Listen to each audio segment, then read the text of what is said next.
میں یہ سمجھتا ہوں کہ یہ اس وقت انتہائی فکر مندی کی بات ہے. ہماری قوم کا جو اس وقت صورتحال بن گئی ہے اس میں انتہائی فکر مندی کی بات. اللہ کریم نے قرآن میں فرمایا کہ اطیعوا اللہ واطیعوا الرسول ولا تنازعوا. دیکھیں تمہارا نظام ایسا ہونا چاہیے, تمہارا انفرادی اور اجتماعی زندگی کا جو طرز عمل ہے وہ ایسا ہونا چاہیے کہ اللہ اور اس کے رسول صلی اللہ علیہ وسلم تمہارے اصل جن کی اطاعت میں تم زندگی بسر کر رہے ہو, آپس میں اختلاف نہیں کرنا, لڑنا نہیں ہے, ولا تنازع, آپس میں جھگڑا نہیں کرنا.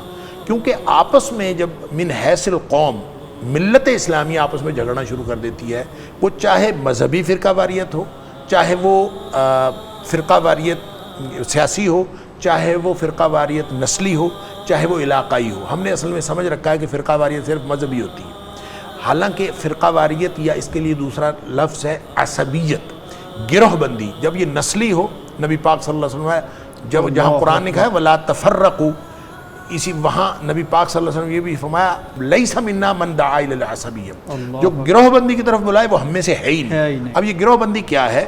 گروہ بندی یہ ہے کہ میں فلاں جماعت سے ہوں, آپ فلاں جماعت سے ہوں, میں فلاں صوبے سے ہوں, آپ فلاں صوبے سے ہیں. جہاں کہیں عصبیت ہوگی, فرقہ واریت ہوگی, قوم آپس میں ٹوٹے گی, تو اس کا نتیجہ کیا نکلے گا؟ قرآن نے کہا فتفشلوا, کہ تم کمزور پڑ جاؤ گے, وتذهب ريحكم, اور تمہاری ہوا اکھڑ جائے, روب جاتا رہے گا, روب ختم ہو. آپ یہی کہیں آپ ملت رہیں گے ہی نہیں. اب اس کے بعد ظاہر ہے جب آپ کا روب ہی ختم ہو گیا, جیسے نبی پاک صلی اللہ علیہ وسلم نے فرمایا کہ تمہارے جو ایک وقت آئے گا کہ تم بہت کثیر تعداد میں ہوگے لیکن لوگوں کے لیے ترنے والا ہوگے, قومیں تمہارے اوپر جو ہے وہ پل پڑیں گی, ٹوٹ پڑیں گی کھانے کے لیے, جیسے بھوکے جو ہیں وہ کھانے کے اوپر ٹوٹ پڑتے ہیں. تو صحابہ نے کہا ہم تھوڑے ہوں گے, فرمایا نہیں زیادہ ہوں گے, لیکن تمہاری حیثیت خس و خاشاک کی طرح ہوگی, اور تمہاری ہیبت تمہارے دشمن کے دل سے نکل جائے گی. ہیبت ہی کوئی نہیں ہوگی, کچھ بھی نہیں, رو بھی کوئی نہیں. وہ ہے فتفشلوا وتذهب ريحكم. دوسرا جو عصبیت کیا ہے, جس عصبیت جو مہلک ہے پوری دنیا پوری ملت کے لیے, وہ عصبیت تعارفی طور پر گروہ ہونا نہیں ہے. ٹھیک ہے, وہ گروہ کی یا تنظیم کی یا کسی مسلک کی یا کسی بھی صوبائی پہچان کی موجودگی, یہ عصبیت نہیں ہے. کہ تو ظلم پر بھی اپنی قوم کی حمایت کرے, یہ ہوتی ہے عصبیت. گویا اس کا مطلب یہ ہے کہ آپ اگر کسی ایک گروہ سے تعلق رکھتے ہیں تو کوئی حرج نہیں, رکھیں, آپ کی پہچان ٹھیک ہے, لیکن آپ جب کہیں کہ میرا گروہ ٹھیک ہے, دوسرا گروہ کا ہر شخص غلط ہے, تو یہ عصبیت ہے اور یہ مہلک ہے. نبی کریم صلی اللہ علیہ وسلم کے جتنے بھی صحابہ کرام تھے, وہ یوسف صاحب, ان میں ایک بڑی تقسیم تھی مہاجر اور انصار کی. مہاجر وہ جو مکہ سے آئے, جو مکہ سے آئے وہ مہاجر ہیں, انصار جو مدینے والے تھے. اب یہ علاقائی تقسیم تھی, فطری اور طبعی ایک تقسیم. یہ علاقائی تقسیم تھی, اور اس علاقائی تقسیم کو قرآن نے انڈورس کیا ہے, والسابقون الاولون من المہاجرین والانصار. دونوں کی اسی طرح یہ حدیث کے اندر بھی یہ بالکل نبی پاک صلی اللہ علیہ وسلم نے انڈورس کیا, یہ مہاجر یہ انصار, اس یعنی کوئی اس کے اندر, بلکہ قرآن نے تو کہا کہ مہاجر بھی اچھے ہیں, انصار بھی اچھے ہیں. اب یہ گویا مہاجر ہونا یا انصاری ہونا, یہ گروہ بندی ہونا, یہ گویا نہ اسلام کے خلاف ہے, نہ قرآن کے خلاف ہے, نہ نبی پاک صلی اللہ علیہ وسلم نے ناپسند کیا ہے.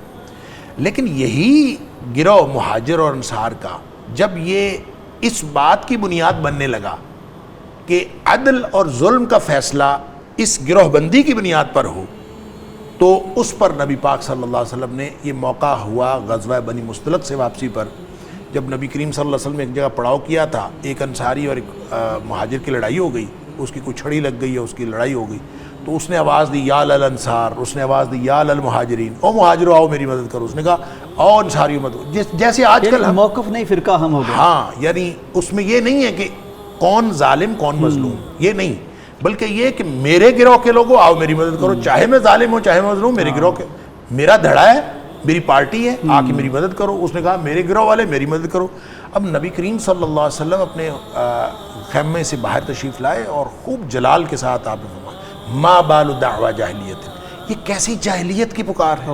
اب دیکھیں, انصار ہونا مہاجر ہونا جاہلیت نہیں ہے, اس بنیاد پر معاملے کا فیصلہ کرنا یہ جاہلیت ہے. لہٰذا ہم آج کل جس جاہلیت کا مظاہرہ کر رہے ہیں, آپ سوشل میڈیا کیا ہے, پوری دنیا میں پورے پاکستان میں یہی کچھ ہو رہا ہے, اور ہم اپنی ملت کو تقسیم کر رہے ہیں اور تقسیم در تقسیم کر رہے ہیں, اور اس سے جو نقصان وہ تقسیم سے ہو رہا ہے وہ تو ہو ہی رہا ہے. نبی پاک صلی اللہ علیہ وسلم نے فرمایا دعوہا، اس دعوے کو چھوڑ دیجئے، اس بنیاد پر یہ کوئی بھی کسی چیز کا فیصلہ اس بنیاد پر نہیں ہوتا۔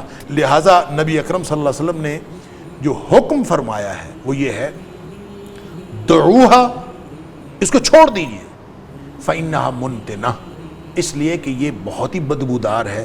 منتنا اس گلے سڑے پھل کو کہتے ہیں جو کسی بھی جگہ پہ آپ رکھ دیں تو وہ ساری ٹوکری کو اور ہر جگہ کو گلا سڑا دے۔ تو یہ جو رویہ ہے یہ معاشرے کو گلا سڑا دینے والا ہے۔ ہمارا معاشرہ جو اس وقت بدبودار ہوا پڑا ہے اور اس کے اندر جو سمیل آ رہی ہے وہ اس وجہ سے ہے کہ ہم اس منتنا کو اپنے اپنے عمل میں داخل کیے ہوئے ہیں۔ آج اگر اس کو چھوڑ دیں، ملت بننے کی ضرورت ہے، ایک بنیں، ایک دوسرے کے ساتھ پیار کریں، محبت کریں، انسانیت کا دیکھیں کوئی سطح طے ہے۔ آپ پاکستانی ہیں، آپ مسلمان ہیں، آپ انسان ہیں، کسی سطح پر تو ایک دوسرے کے ساتھ کوئی اپنی بانڈنگ کریں، اور جب آپ اس کو اس سطح پر پیار کرنا شروع کر دیں گے تو اگلی سطح پر بھی آپ کے معاملات اختلاف ہو جاتا ہے۔ گھر میں ماں بہن بیٹی بیوی بھائی آپس میں اختلاف ہو جاتا ہے، اس کا مطلب یہ تھوڑی ہے کہ آپ خاندان چھوڑ دیتے ہیں۔